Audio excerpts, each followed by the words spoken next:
પ્રાથમિક શાળામાંથી આવ્યા છીએ. કચ્છમાં પ્લાસ્ટિક મુક્ત ડે હતો ત્યારે અમે એવું વિચાર્યું કે પ્લાસ્ટિકની થેલીનો ઓછો ઉપયોગ થાય તે માટે અમે શાળામાં આ કાગળની થેલી બનાવી છે.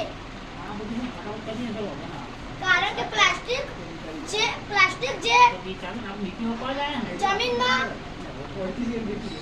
મિશ્ર થતું નથી અને આ કાગળ છે એ થોડાક સમયમાં જમીનમાં ભળી જાય છે અને સેન્દ્રિય ખાતરમાં ભેળવાઈ જાય છે.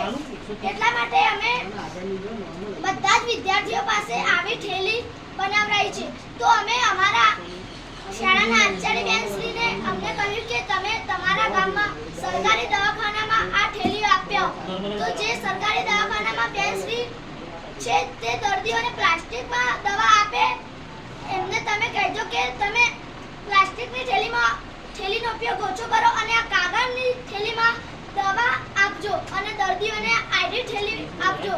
તો અમે અમારા ગામમાં સરકારી દવાખાનામાં આવ્યા છીએ.